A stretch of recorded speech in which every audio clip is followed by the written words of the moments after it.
In the year 2023 alone, there has been 558 anti-trans bills. So far, 83 have passed, while 112 have failed, leaving a staggering 363 to still be active. Nowadays, it seems that being a trans person in America can be a crime. Every day, many trans Americans are increasingly unsure if they will have to pack their bags and leave their own country. 2021 is when anti-trans bills took a big spike into being introduced. In that year, 144 bills were introduced, most of them being bathroom, locker room, and sport-themed bills. Ever since then, they have been steadily rising, but this year, America has seen a huge spike. Looking at statistics, many of the bills are only attacking gender-affirming care in recent years. It is apparent that there have been an uprise in those certain bills, with only 2 bills being introduced in 2018 to 40 in 2021 and finally 168 in 2023 so far. Only halfway through the year, and it's hard to believe that we still have 6 months left for more bills to be introduced. Continuously, as the anti-trans bills roll out in the hundreds, hearing how the people talk about trans people while discussing why the bill very much should be in effect. There has been times where trans people are referred to as mutants, demons, and imps, as well as the people who say that transgenderism must be eradicated from public life entirely. That quote comes from CPAC speaker Michael Knowles. He goes on about how transgenderism is a whole preposterous ideology. People on the media threw remarks how this is a genocidal speech and comparing it to the way Hitler had spoken. In turn to this media backlash, Michael goes on to say that it was taken out of context, but obviously it is hard to take such quotes out of context. Even being a parent that accepts their child is frowned upon. An attempted bill that luckily failed was Wyoming Senate Bill SF 0111. This bill had a whopping 16 sponsors. In the beginning, in the bill, it states, "A person is guilty of child abuse, a felony punishable by more than 10 years, if a person intentionally inflicts upon a child under the age of 18 years any procedure, drug, other agent, or combination thereof, that this is administered to intentionally or knowingly change the sex of the child. Consent of the child, the parents, guardians, or any other person." Luckily, recently, Florida has just blocked a bill that would have revoked gender-affirming care. A judge had blocked the bill, saying how gender identity is real. The situation talks about how all the medical experts that the defense had used were in no way qualified to even suggest anything on this care. In return, most young adults and teens have been protesting. On the internet, there are videos of them protesting at the House of Commons, chanting things such as "shame on you" as officials walk by and more. Nowadays, it seems impossible for trans youth to exist in this day and age. The media has been able to reach people at the speed of light, with all these trans kids being constantly bombarded by the knowledge of how the government and people want them to stop being who they are. The Trevor Project, an agency that helps support LGBTQ2A+ people 24/7. They did a survey on considering an attempted suicide this year alone, with transgender men alone in the lead, with a whopping 56% of them considering suicide and 23% having already attempted, while 48% of transgender women and non-binary folk considering suicide. No matter how many people also say that kids are going to kill themselves, they do not care. Every day, kids in America die, and those that are supposed to not let that happen are clearly failing their jobs. Being in America seems comparable to natural selection. Only those that fit the environment may survive. Trans youth are not inherently prone to the risk of suicide due to their identity. Rather, they are at risk of it because how they are mistreated and the stigma on the media. Just going on social media and seeing how many transphobes get mad and talking about how they want to beat trans people up and how they think that they are disgusting and more. It is very heartbreaking and can make one's heart drop reading such stuff, as well as even walking through the school and listening to some of the people talk about their fantasies of driving over gay people and trans kids with their vehicles. This is a real conversation heard in the Commons by multiple people. In the media, there is tons of stigma around trans people, especially those that are transphobic. Most of the time, it is hard to stomach seeing so much hatred to trans folk. Trans people have been targeted so much by the American government that the Human Rights Campaign had to declare a national state of emergency for trans and LGBTQ2A+ people. Even the doctors that support trans people and help get them gender affirming care can get their medical license revoked. Prejudice against trans people have gotten so poorly that recently, in a Kelowna track meet, a man harassed a 9-year-old girl, yelling at her and the people at the meet, saying that she is trans. He states aloud, "Hey, this is supposed to be a girls' event, and why are you letting boys compete?" The 9-year-old girl is a cisgendered girl. She uses she/her pronouns and has a pixie haircut. The man soon demanded certification that the girl is female. Soon the man's wife started to yell at the mother, calling her a genital mutilator, a groomer, and a pedophile. The mother goes on to say later in the article how this had destroyed the girl's confidence and how the girl was inconsolable during the event and even after. Even though this is a project about American trans rights, it is scary that this is an incident that has happened so close to home, just simply a little over an hour away. These people never wanted to protect kids. All they want is to force people to know what should and should not be allowed and force people to decide what gender should be and look like. It is scary to see even full-grown adults harass and heckle little children about what they can and cannot do because of gender. Being a child and growing up should not have such restraints. It has gotten so unsafe being trans that recently a new company called Esther Labs that seems to have appeared out of thin air. This company is a company that can be a substitute or replacement for hormone therapy. This sadly is, however, a lie. When looking at one of the only two ingredients that they have, one of the two is a medical plant called ashwagandha. Studies show that this plant, however, raises the testosterone level of people who are assigned male at birth, if consumed, as well as speed up male pattern baldness. It is found that it is also found out that the founder of Esther Labs happens to be an AI generated image, as well as the customers' reviews on the website to be fake ones. For these fake reviews, they use the pictures of famous trans people from the internet. This brand and the website is an obvious ploy to trick young, naive trans kids who most likely do not have access to actual gender affirming care. The people behind this scam are a neo-Nazi group that used to run a transphobic hate page. And it is just as scary as the fact as they would have all the buying information of said trans people. Now, you may be asking why the title of this project is the Trans Genocide. Well, it is mainly because of how many of the Democrats say how these bills can be described like genocide stepping stones.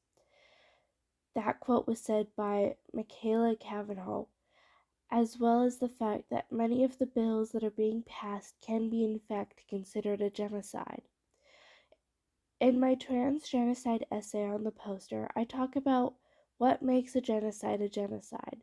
Based off what the GPRP, the United Nations Genocide Prevention and the Responsibility to Protect, they talk about what qualifies a genocide. Based off what they say is a genocide, America already has multiple offenses. It is not a checklist in any way.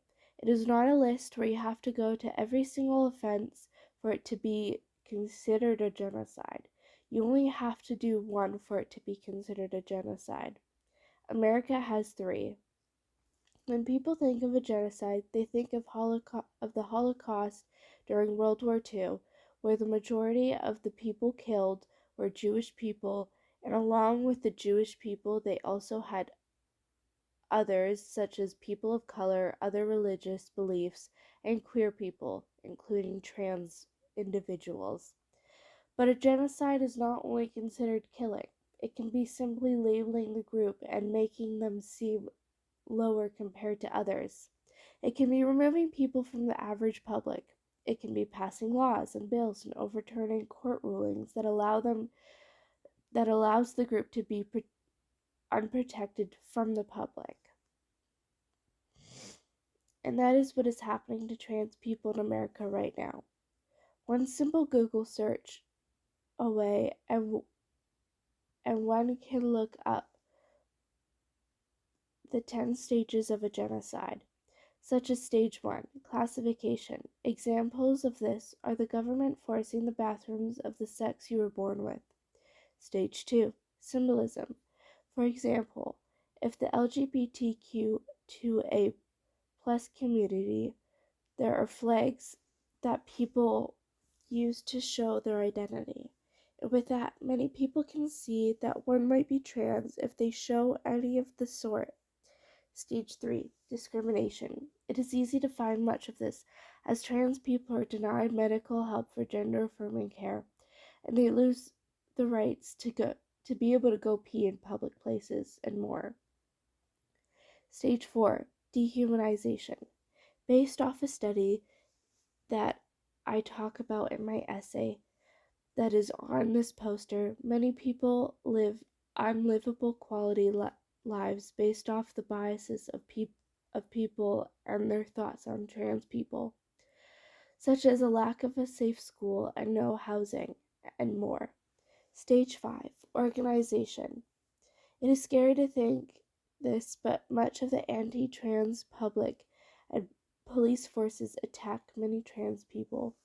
The police in recent times have in no way been in a good light, and when there are many trans people being attacked by police, it does not do much better to help in any way.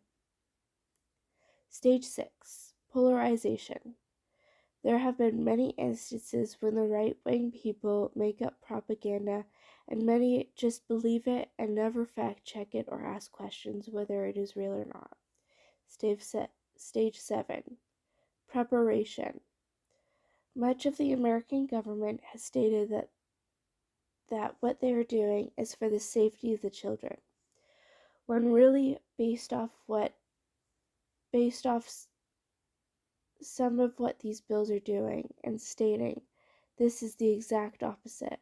This could be comparable to other leaders' grand master plan to get rid of the group. Stage 8, persecution. In this stage, many people are separated.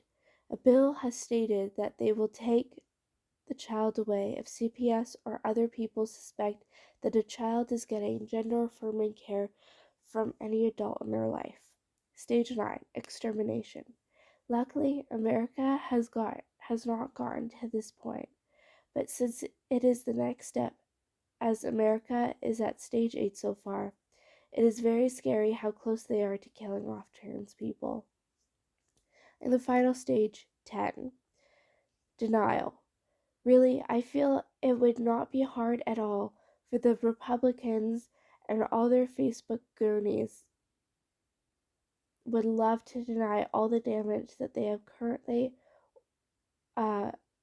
have and currently are doing to trans people and their safety. Now, what bills exactly have violated the rights for trans people? Taking in and considering the GRPR list of what makes a genocide, here is a list of all 5 they have. A. Killing members of the group. B. Causing serious bodily or mental harm to members of the group. C. Deliberately inflicting on the group conditions of life calculated to bring about its physical destruction in whole or in part. Imposing measures intended to prevent births within the group. Forcibly transferring children out of the group to another group. Now, obviously, out of the 5 that were just listed, trans people are currently not being killed, but that does not mean that it is not a genocide. For mentioned before, a previous bill where they wish to remove children from their homes if they get any kind of gender affirming care, or how many trans people cannot use a bathroom. A life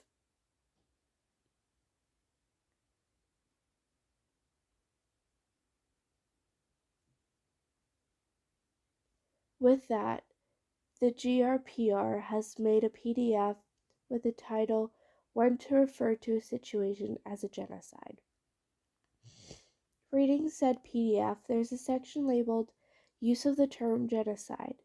In this paragraph, it talks about how the term genocide is precise and that it includes an element that is hard to pinpoint. That element, of course, is intent. Intent is such a complex subject. In a lot of cases, it is a struggle to identify. The only way to even be able to identify that a country is committing a genocide is decided by another competent international or national court of law that has the jurisdictions to try such cases. Putting into perspective on just how hard it is to have a genocide, there has been very few that have been court ruled. One of the few that has, however, been is the killing of the Tutsi in Rwanda in the year 1994.